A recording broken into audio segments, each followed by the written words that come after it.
কৃষকের উৎপাদিত ফসলের প্রক্রিয়া ও বাজারজাতকরণ এবং ন্যায্য মূল্য নিশ্চিতে চট্টগ্রামের মিরসরাইয়ে নির্মাণ করা হয়েছে কমন ফ্যাসিলিটি সেন্টার। এসএসিপি প্রকল্পের আওতায় এই সেন্টারগুলো কৃষকদের জন্য নতুন সম্ভাবনার দিগন্ত উন্মোচন করেছে। চট্টগ্রামে মিরসরাই থেকে রাজীব মজুমদারের তথ্যচিত্র ডেস্ক রিপোর্ট। চট্টগ্রামের মিরসরাইয়ের 12টি ইউনিয়নে স্থাপিত হয়েছে কমন ফ্যাসিলিটি সেন্টার। চালু হওয়া এই সেন্টারে কৃষকরা তাদের উৎপাদিত পণ্য বাছাই করে মানসম্মতভাবে প্রক্রিয়াজাত এবং বাজারজাতকরণের উপযোগী করতে পারেন। ফসল সংরক্ষণের জন্য নির্ধারিত জায়গা থাকায় কৃষকদের বাড়তি খরচও কমেছে।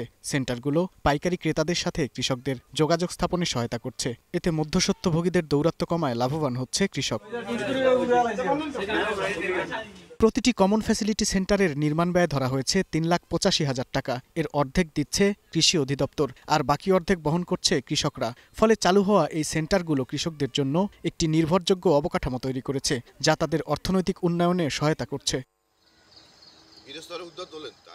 কৃষকরা বলছে এই সেন্টারের মাধ্যমে ফসল সংরক্ষণ এবং বিক্রয়ের ক্ষেত্রে ঝামেলা কমেছে তাদের। একসাথে অনেক বেশি ফসল প্রক্রিয়াজাতকরণের সুযোগ থাকায় দৈনিক বিপুল পরিমাণ ফসল বাজারজাত করা যায়। বিভিন্ন রকমের শাকসবজি বিক্রি করে নিয়ে কৃষি সমিতিতে লই যায়, পাইকারদের সাথে বিক্রি করে ওইখানে ভালো দাম পায়। বেগুন করছি, কাঁচামরিচ করছি, ওগুলো আমরা এখান থেকে লই যাই, আমাদের কৃষি ঘরে রাখি। ওইখান থেকে আমরা পাইকারে বেয়ারিরা আসে এখান থেকে বিভিন্ন জায়গায় নিয়ে যায়। আমাদের অফিসটা পাওয়ার পরে আমাদের বর্তমানে কৃষকদের জন্য আমাদের একটা উপকৃত একটা স্থান হয়েছে।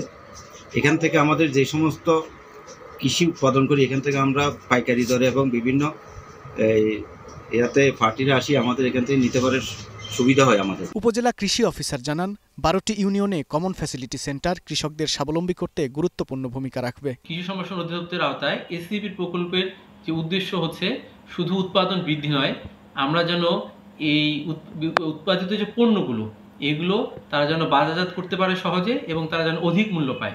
কমন ফ্যাসিলিটি সেন্টারের মাধ্যমে কৃষি পণ্যের গুণগত মান বাড়ছে, বৃদ্ধি হচ্ছে উৎপাদন, সেই সাথে কৃষকদের জীবনমানের উন্নয়ন ঘটছে বলে মনে করছেন সংশ্লিষ্টরা। Global television news desk.